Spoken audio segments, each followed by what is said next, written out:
You'll be so surprised the amount of men that y'all claim don't have money. They really do have money. It's just y'all are not requiring them to spend it.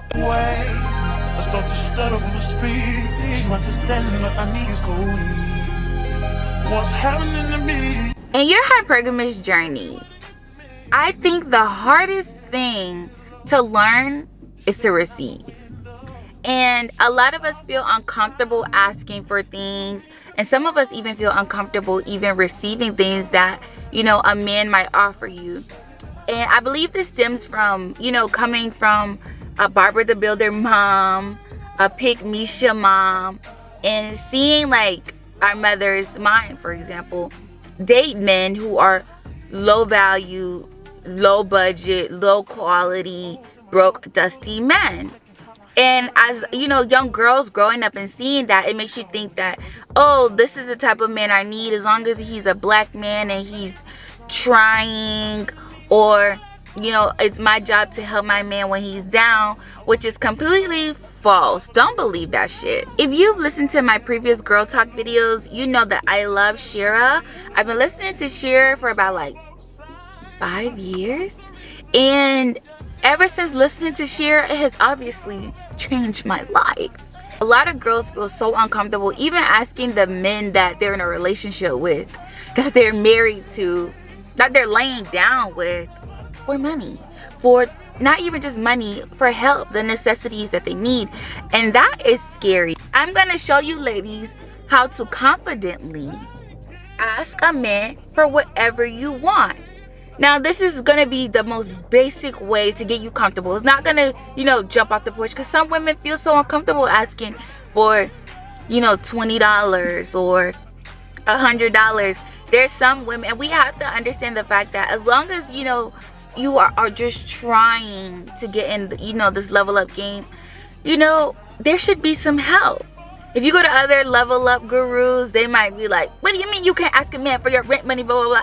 But for some girls, it's not that easy. Step 1, you have to, number 1, look the part. You can't go and expect a man to give you all this money to do this and do that, and you don't even look like you take care of yourself.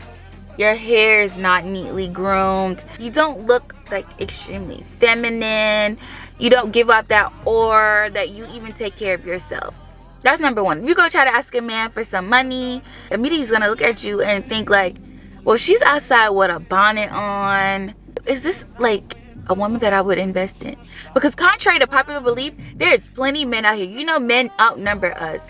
But there's a whole lot of men that have money, that know that money equals power, and power equals women, and they're ready to spend. There's so much, baby, in Texas, there's so many men here of different colors and backgrounds that are looking to spend money and invest money in a woman that they're interested in. And I need women to, you know, look the part. Start taking care of yourself. Even if it's like clear polish, you know, get a step away from the long acrylic nails and things like that. Nice, neatly manicured or French set, or like nice and cute and short. But I'm not the fashion police or whatever, so it's up to you. But for me, in my experience, looking the part makes it so much easy for a man to not tell you no. So you think if I'm going into a nice bistro or a nice bar, I'm looking really cute, my hair is done, I smell so delicious, my body is moisturized, and then I'm showing a little like, the girls are making a debut. What man is not gonna buy me a drink today, or pay for my food, or even just approach me? Another reason why looking the part is important is because if you look so good and so expensive, even the dustiest men will know that I can't afford her, so he won't even bother you. Now you will have those dusty men that will have the audacity. Forget them. This sounds so shallow, but men are visual creatures. What's up in here is so after the fact. They gotta see you. And men don't look at potential. They look at you for what you are now. Men also, when they see you, they look at you and think of a price. How much is it gonna cost to sleep with her, or to get a chance with her? And It sounds shallow, but that's the nature of the beast. Letting a man know that you need all your bills paid and you're behind on rent and blase blase on the first date, to me, is very tacky. Some women are like, no, we gotta get straight to the point, blah, blah, blah. No, that's tacky.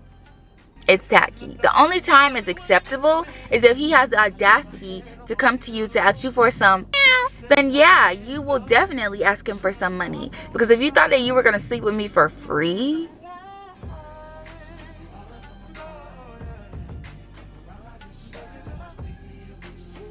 oh, okay. The first thing I do, which is so easy, anybody should be able to do this, is ask for gas money. It's that simple. Oh my gosh, I am just on my way from work. I completely just forgot that I left my purse at home. Like, for me, I don't even come up with the story. We could be randomly talking or whatever, and how I like to do it is that, like, especially if I'm already near my car, we met up at a location or whatever to go out, like, have brunch or whatever, and a man always opens my car door for me. And if he sees that, like, I'm like, oh my gosh, I don't have any gas. The right man, and literally majority of the times, will say, oh wow, let's stop at the gas station on your way there. I'll go ahead and put some gas in your car. Just like that. If the next thing is not how much do you need, you know, do you want to stop to the gas station? Let's go over there, I'll fill your tank up. Next. Because that's the most basic way to tell, A, if he even got a damn $20, $30, $40 on him, and B, if he truly cares about even the little things about you. Have that go and put some gas in your car. But if you're talking to a dude, like, and you guys are just like messing around, ask him, hey, I need some gas. My tank's on E. Can you put some gas in my car? Oh my gosh, I just realized that I did not put any gas in my car.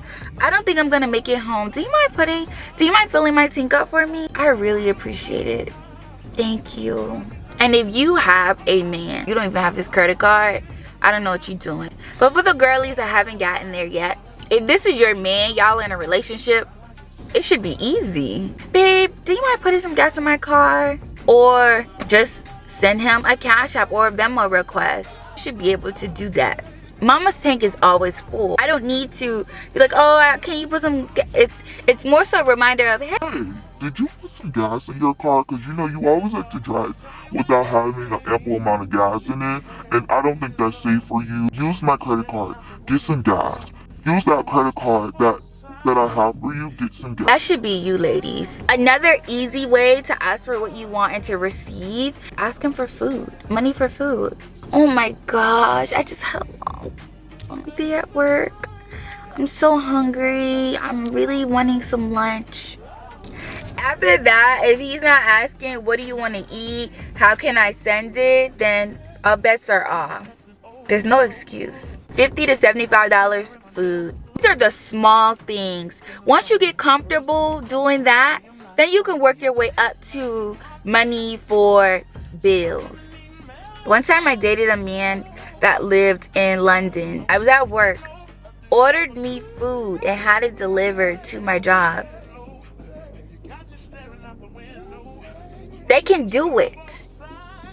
They can do it. You'll be so surprised the amount of men that y'all claim don't have money. They really do have money.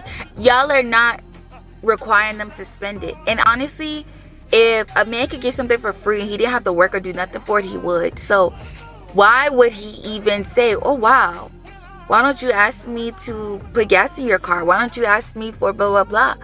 He's not gonna do that. So sad that you would even, like, as a woman, like, lowball yourself. When a man sees you, his first initiative is he wants to sleep with you. Anything else second.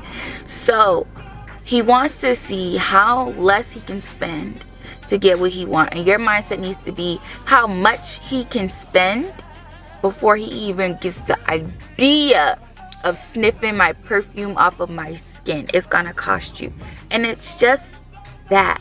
Really quickly, because I'm getting ready to go to the Mix Blend Bar, and this is where I'm going to be going to learn how to make my own makeup, my own lip gloss and lipstick.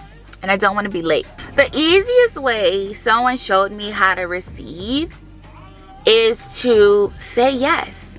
Sometimes when you are receiving, like, you could feel like, oh, I don't want to be a burden. The Damsel card gets them every time. Learning how to receive should be super easy. It could be as small as a man offering to carry something for you. A man offering you a pen at work. If I'm in line to board a flight and a man says, hey, would you like to get in front of me? Thank you. Oh my gosh, thank you so much. If I am at Starbucks and they make an extra drink for this gentleman next to me, which has happened, and he didn't want it and I already have my Starbucks drink, I'm going to say, oh my gosh, thank you. I've never tried this drink before, but here's my first time. I really appreciate that. Even though I got my drink, you might think like, oh, I don't want to seem greedy. It's not about that. It's about the psychology of you receiving. Even if it's the littlest things, mama. It's for you. By you doing that, it will gear you up to be more of expecting. Now I'm at a place where if I go to the door, I'm expecting a man to open this door for me. If I'm like on a date and I pull up or whatever, I'm expecting this gentleman to open my car door. I'm expecting you to close it. If I'm in your car, I'm expecting you to open and close at the same time. If you're coming to meet me and you're picking me up from my house and I'm coming, I'm expecting you to get out the car and open the door for me and you get back in the car. Like, it leads to expectations when you feel a lot more comfortable. A lot more comfortable. Having those expectations and receiving and learning how to act boosts your confidence to the point where now it's like, I got this. Today, mama's not afraid to ask for nothing. Just because you ask, that doesn't mean you'll get it. There are going to be times where a man's like, no. Okay. What's the worst thing they can say is no. Bye. By doing this, it also weeds out easily these guys that are going to waste your time. You can't even give me money for lunch or for my car to put gas in it. What makes you think I want to do anything else with you? Because that little thing just already teaches me that if I need something like an emergency, can I depend on you? And if I can't even depend on you, like, oh baby, you gotta go. I'm gonna get ready to go. I may vlog about my experience at this new place. I just found it on TikTok and I'm like, I need to like find some like fun stuff to do. So I'm getting ready to go.